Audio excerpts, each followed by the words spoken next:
Muy buenos días, mis hermanos. Como siempre es un gusto saludarles, dándole gracias a Dios y bendiciendo su santo nombre, porque se acercó a nuestra cama esta mañana, nos abrazó, nos besó y nos regala este precioso día, para que hagamos mejor las cosas de como las hemos estado haciendo.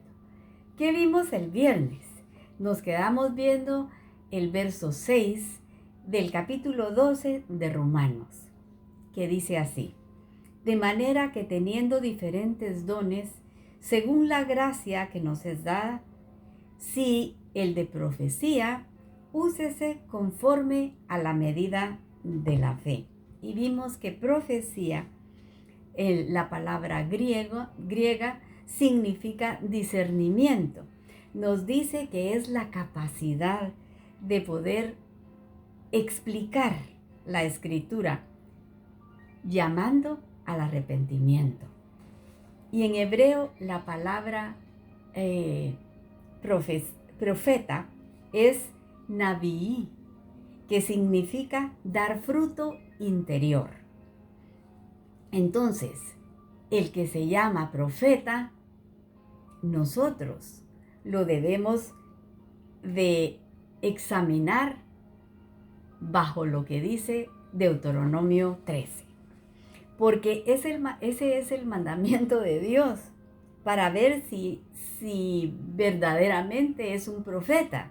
Y debemos comparar con lo que Dios lo debemos de comprobar con lo que Dios nos ha hablado desde el principio.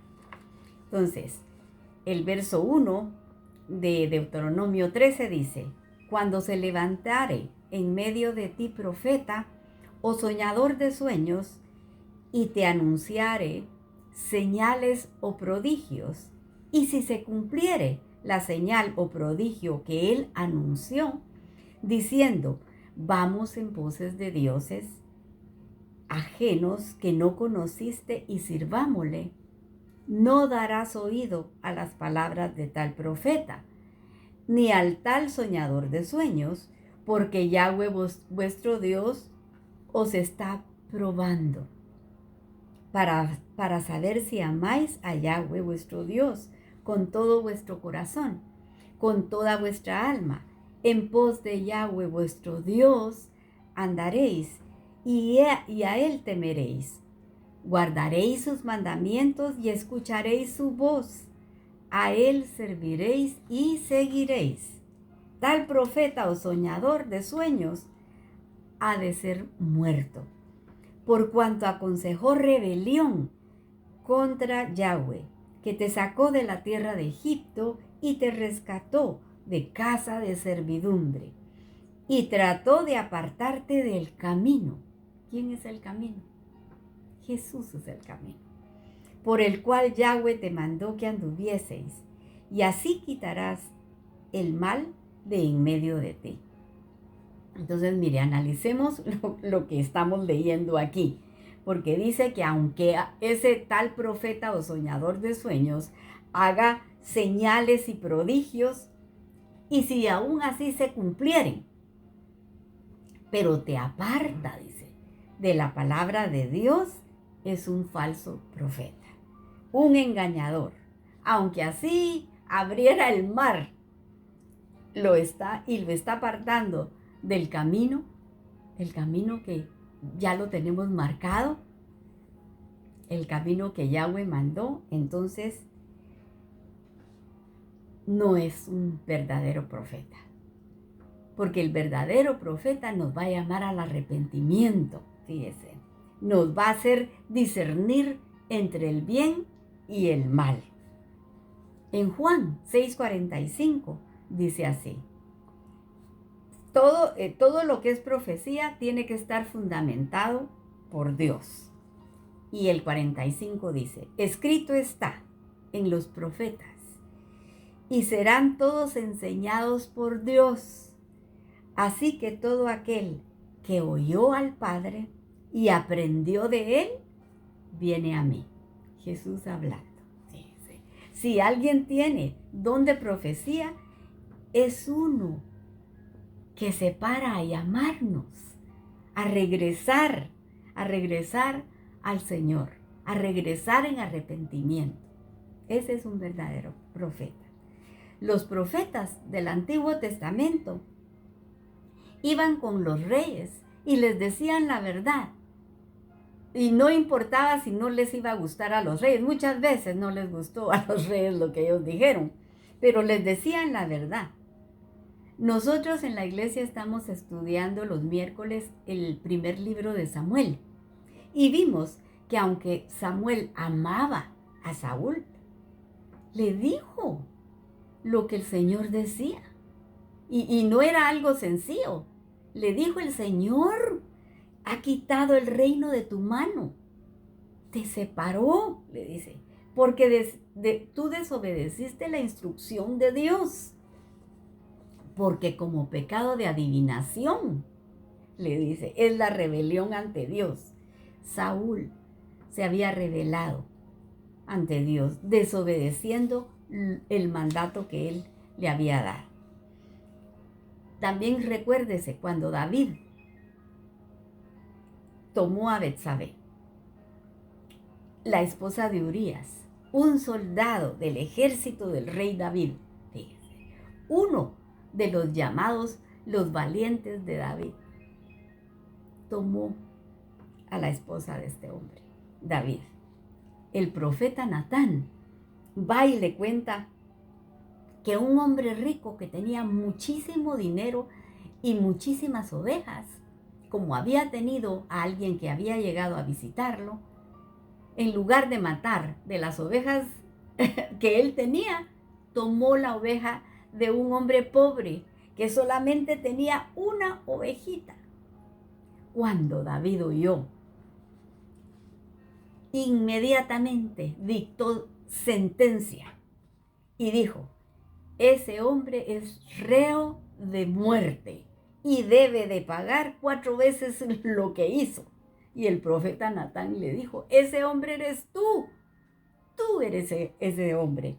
Este profeta hizo que David entrara en razón con esta parábola que le cuenta. Fíjese. Y David reconoció su pecado. Él reconoció lo que había hecho y se arrepintió. Entonces, a los profetas los medimos con la vara de lo que dice la Escritura. Que no se nos olvide lo que la palabra en hebreo significa, lo que profeta en hebreo significa, se dice nabií, que significa dar fruto interior. Que no se nos olvide esto. ¿Sí?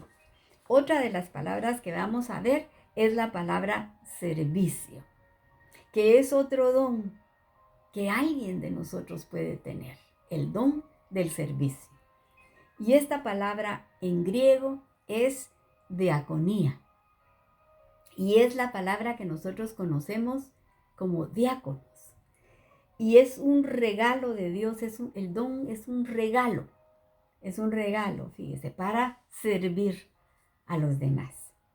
Y dejemos que la Escritura nos defina lo que significa diácono. En Mateo 20:20, Jesús hablando, ¿verdad? Y lean este capítulo de Mateo 20. Se los dejo de tarea para que lo lean, es precioso. Pero aquí yo les resumo.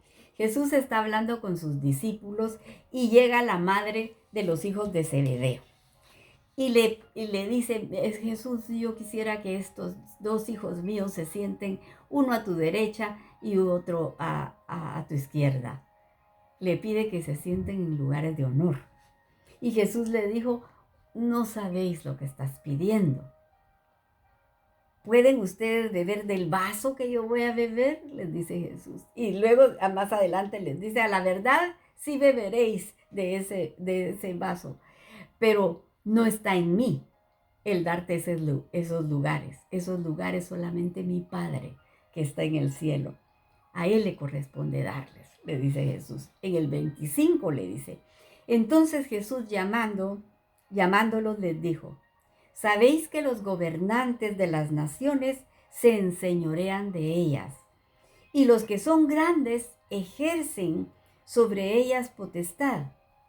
Mas entre vosotros no será así, sino que el que quiera hacerse grande entre vosotros será vuestro servidor. Y el que quiera ser el primero entre vosotros será vuestro siervo. Como siempre, Jesús dándonos el ejemplo. Él ya nos marcó los pasos. A Él es al que tenemos nosotros que seguir.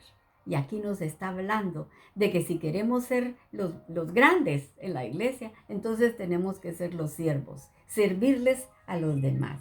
La palabra siervo en este verso, la palabra que utilizan es diácono, y es la persona que está a cargo de cuidar a los demás. Es un líder espiritual. Eso significa la palabra diácono, cuidar a los demás. Sirve enseñando la palabra de Dios, pero con su ejemplo, como nos enseñó Jesús. Jesús primero nos enseñó y después primero hizo y después nos enseñó. Él es nuestro ejemplo a seguir. En 2 de Corintios, capítulo 3, verso 5 dice: no que seamos competentes por nosotros mismos, para pensar algo como de nosotros mismos, sino que nuestra competencia proviene de Dios, el cual asimismo nos hizo ministros, competentes de un nuevo pacto, no de la letra, sino del espíritu, porque la letra mata, mas el espíritu vivifica. Y aquí nos está hablando de la palabra ministros. Y el término es diácono, del nuevo pacto, para enseñar la escritura con el ejemplo, así como nos enseñó Jesús. Así tenemos nosotros, así debemos nosotros de enseñar lo que hemos aprendido, con el ejemplo, más que con la boca. Porque la palabra la podemos tener aquí en la mente, pero tenemos que vivirla para poder enseñarla. Es decir, un ministro competente es el que nos enseña con el ejemplo. Aquí lo tengo que dejar porque el tiempo me ganó, pero mañana seguimos con este estudio tan bonito, tan precioso que nos da el Señor. Solo le voy a leer. Debemos de vivir la palabra para enseñarla con el ejemplo, no exteriormente, dice, sino con un corazón obediente. Y más adelante, me voy a adelantar a Romanos 15, el verso 8, mire lo que dice. Pues os digo que Cristo Jesús vino a ser siervo de la circuncisión para mostrar la verdad de Dios, para confirmar las promesas hechas a los pactos. Y aquí de nuevo dice la palabra siervo, que es diácono, está conectada con la verdad. Y el verso 7 dice: o si de servicio, en servir, o el que enseña, en la enseñanza. Lo dejo aquí y seguimos mañana viendo este interesante capítulo de Romanos. Pero le vamos a dar gracias a Dios por las peticiones que nos ha contestado y las que están pendientes. Venga, acérquese aquí conmigo y ayúdeme a orar para que el Señor nos escuche y nos conteste pronto. Amado Padre, gracias por tu instrucción. Gracias, Señor, por llevarnos verso a verso para que aprendamos, Padre. Con eso nos abres el entendimiento, llenando de luz nuestro camino y poniendo paz en nuestro corazón. Nos acercamos a ti para pedirte misericordia por las necesidades del pueblo. Y estamos orando por Israel, tu pueblo amado, para que pongas guardas alrededor de sus muros, rogándote que les quites el velo, para que puedan decir: bendito el que viene en el nombre del Señor. Ponemos entre tus manos al pastor Domingo y a su esposa. Bendícelos, Señor, y guíalos llenando esa casa de tu amor y de tu paz.